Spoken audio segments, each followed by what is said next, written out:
So I go by the name Amanie Ill-Fated.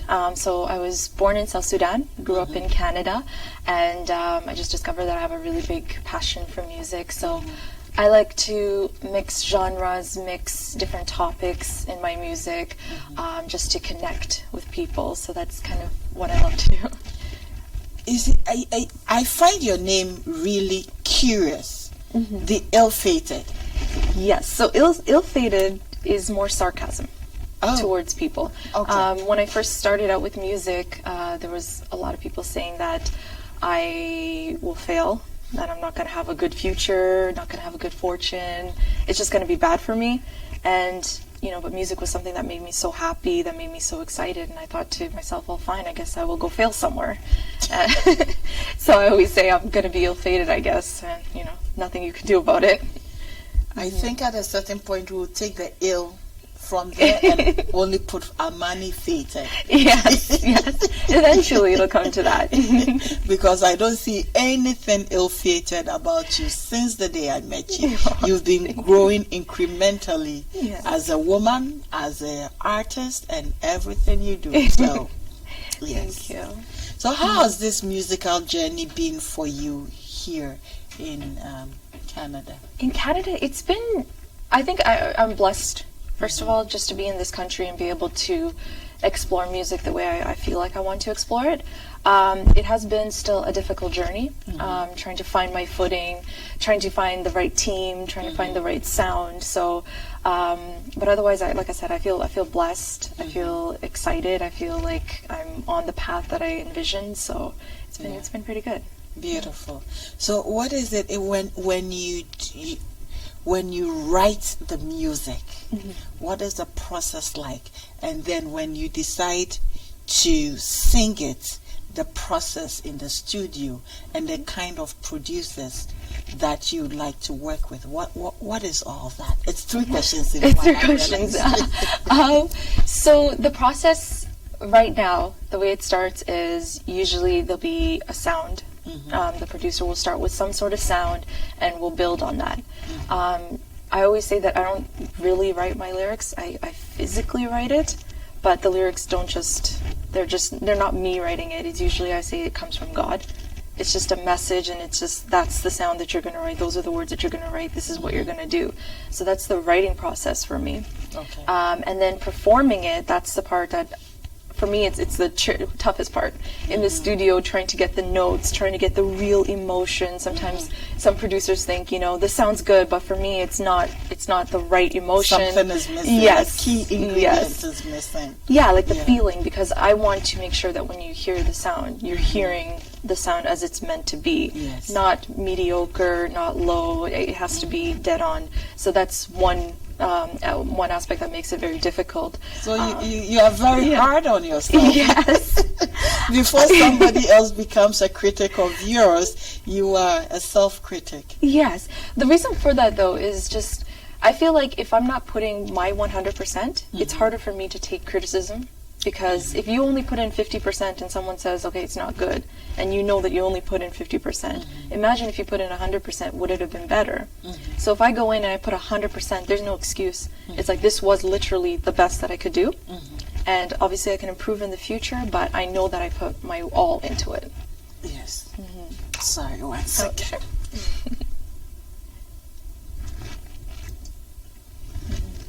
Beautiful. So let's go with some of your music. It's like what I'm just looking right now, like I Am Yours. That song, that one is again one of those things where it was a weird sound, weird night, and I wanted to do something a lot different. Are you sure? Yeah. Yes.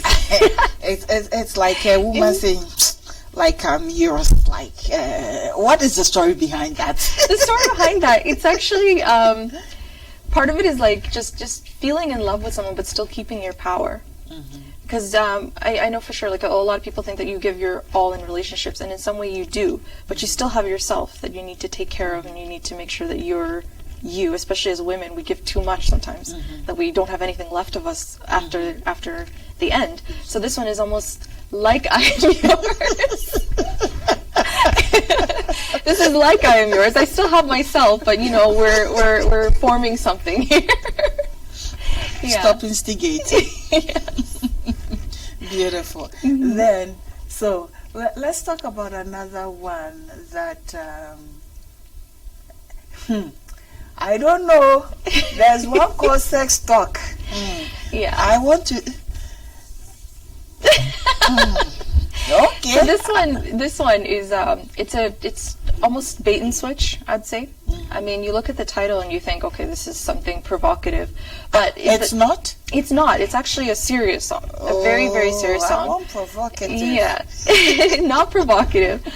This one actually touches on a really, really dark subject with a lot of our community. What winds up happening is when we face abuse, you know, inside the home, we keep it quiet. Okay. We don't talk about it. And what winds up happening is that in our minds, we're battling it in ourselves because we don't have anyone that we can talk to that will support us. Usually it's like, oh, it happened, but just put it away. Just forget about it. So that song is the talk that we don't have enough of. We don't talk to our children about, okay, this is not right, this is right, this is not right, this is the type of relationships you should be getting into.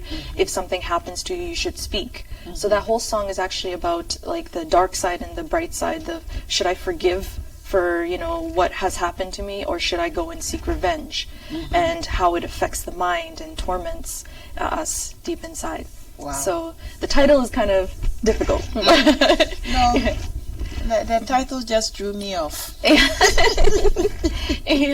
I think I have one thing in mind, and Yeah. it's really seriously something else. Yeah. So off air, we were talking about, you know, some of the happenings in the music industry or the African Canadian music industry with the artists that we are aware of and whatnot.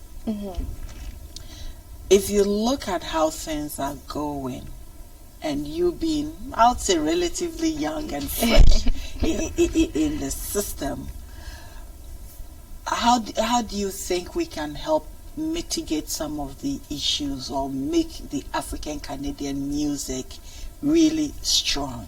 Really strong. What I'd say in this industry so far from what I've experienced is, and I know some people may correct me for it, and I understand there's lots of different opinions on this, but I think with women in the industry, it's just to start taking women seriously. I mean, earlier we were talking about a situation where I wasn't being taken seriously. Just assumptions right off the bat. The moment you look at me, it's like, oh, now you think that I'm this type of person, but you have no idea. And I mean, AO was there. Unfortunately, he witnessed the whole thing, which nobody would believe me if I told them, but you have a guy there who actually watched this happen. And it's not the first time it's happened for me. It's probably the 1,000th time. And I've experienced it with all sorts of situations every single day. Just as a woman, it's like there's the battle of just trying to assert yourself and do the things that you already have. 50% of your energy is already gone towards just fighting. And then you finally get into the studio and you do things. And what I find is like just not being taken seriously by producers, by program directors, by sometimes even fans. They think that I'm just something that can be played around with. And it's not. It's actual serious art. But I think that's why I say just take women seriously as they're doing this. Take their struggles seriously, understand their struggles, and just be as supportive as possible. Even within our culture, it's like the boys can go and do music and it's fine. But the moment the women start to do it, then it's like, no, you're now promiscuous because you decided to go do music. And it's like, how does the two go together? It's just an assumption. So, yeah. And also, not only the assumption, but it's also because perhaps it's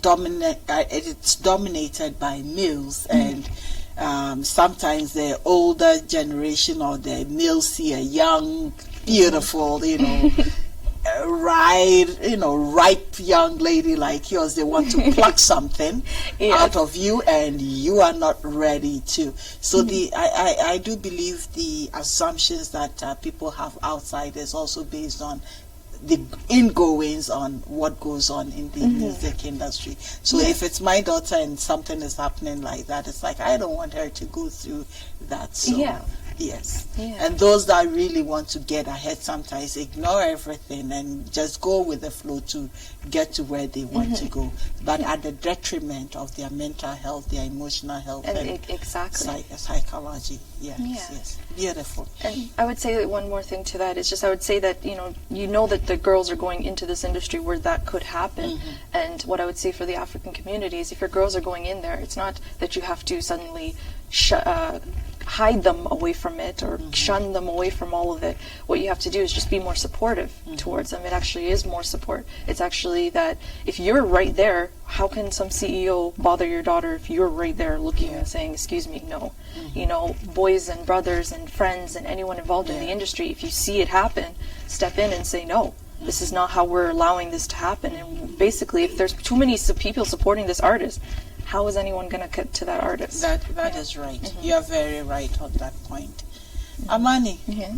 I will not take too much of the time. We want to hear your music as well. Sure. So I will leave the stage for you. And before I leave, you can start prepping and then get your music going. Of course. So from what I understand, you'll be doing some tunes. The tunes include You Will Never Know. Yes. Melancholy Days. Yes, Melancholy Days. And The Hills. Yes. And You and I. Yes. Woo, You and I. I don't even know the song, but I'm dancing to it. Yes. I'm sure you will be dancing a lot to it. Yeah. Okay. So you can take the floor now. Awesome. All right? Okay.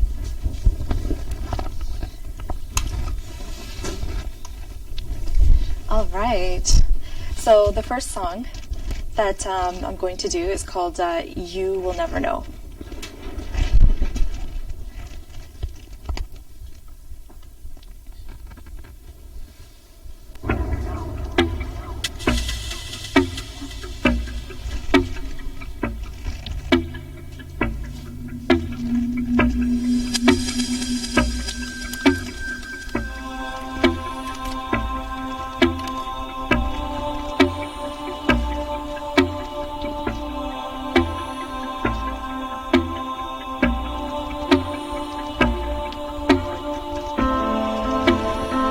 Another girl from Kaya, Equatoria. Want to kill me, Aja. You don't know who I am, and you will never know. You never know. No, you will never know. You never know. Just another girl from here. You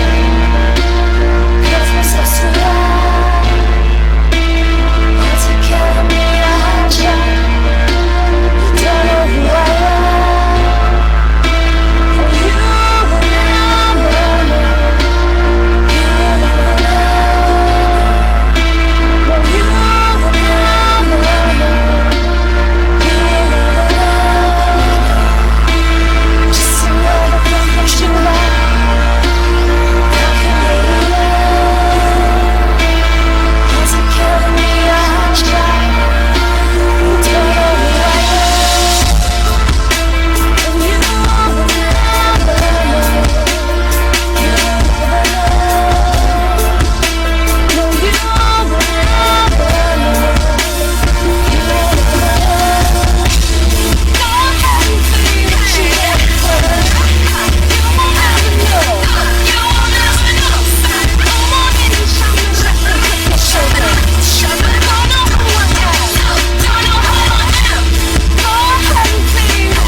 was You Will Never Know.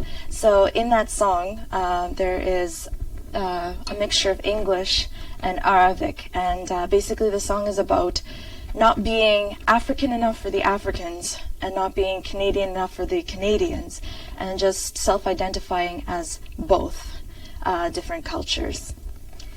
So the next song that I'm going to do, this one touches on sort of the internal battle within yourself while you're trying to get yourself out of a dark place. And I'm sure many people have been in that situation before. So this song is called Melancholy Days.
Can I leave a mark on your life? Am I with a memory? Promise you'll remember me.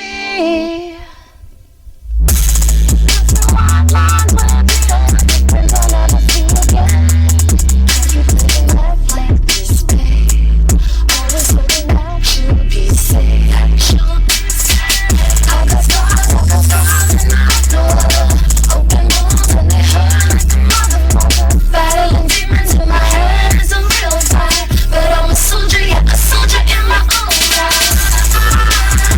And I refuse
So that was Melancholy Days.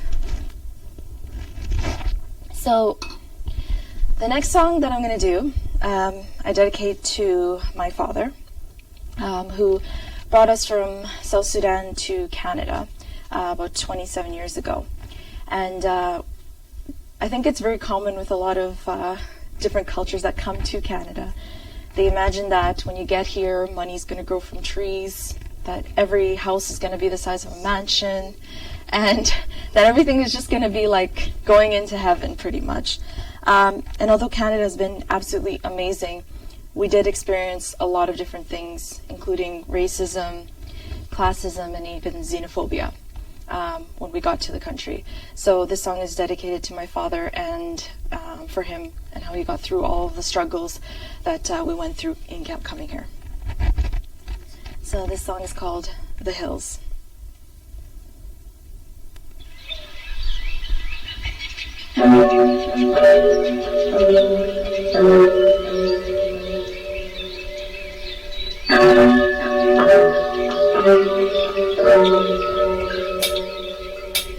They don't like who we are.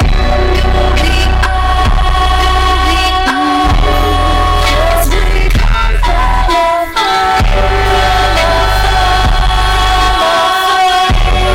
History in our blood. God is broken by blood. And we all say, Hola, Neha, Salam, Salut, kill, kill, kill. Hola, Neha, Salam, Salut, kill, kill, kill. Hola, Neha, Salam, Salut, kill, kill, kill. Hola, Neha, Salam, Salut, kill, kill, kill.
So that was The Hills. So in that song, there's a lot of different languages. There's Hola, which is Spanish, Neha, which is Chinese, Salam, which is Arabic, and Salut, which is French. There's also Kif in there. So Kif is kind of a casual how are you in Arabic Juba, which is from the country that I'm from. So it's a quick mashup of different languages. So speaking of different languages, the next song that I'm going to do is kind of a mixture of Arabic Juba and English again. And this one features South Sudanese artist Yaa Yeboaa. So it's a pretty good vibe. I hope you guys will join in and dance for this one.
Beautiful. So that was You and Me. Beautiful, beautiful. So guys, you've been watching us on Literary Voices, and we've had amazing performances. Before we tune off, thank you very much, Amanie. Thank you so I much would for love having to invite AO also back. back onto the how do you call it? So I can back onto the stage, Yes. back onto the screen, Yes. so I can say thank you very much, you two wonderful, wonderful human beings. And I'll encourage you to still keep doing your music. Do not stop. You make a difference in people's lives, and you make a difference in the African Canadian narrative. So please continue. Very soon, sooner or later, as you said, we live in legacies. You will become the legacy that built upon which the African Canadian music industry was built. There's some before you. You guys are coming, and there's going to be more after you, because you guys were able to stand through it firmly and get through it to the very end. Can I jump in real quick? Yes, please, you can. So, since we're at the Dorc Production Studios, I feel like I'm at home, right? So, I want to make it clear that we're about to sign a production deal, myself and Dorc Productions, and we're going to announce it here live to y'all. So, look forward to seeing a whole lot more from your boy A.O. Gorman. Congratulations. I want to shout out to Chief Yinka. You know, we have a lot of great things coming in the future. So, y'all stay in tune and y'all stay focused, man, because we got so much more to offer. And of course, shout out to Amanie, and of course, my lovely lady. Thank you. Thank you to our executive producer, Chief Yinka Farinde. And thank you everyone for tuning into Literary Voices. Happy Black History Month. This has been from us, from the Dorc Studios, to you in the world. Continue supporting us, and we'll be bringing you great programming as the year proceeds. Thank you. Thank you.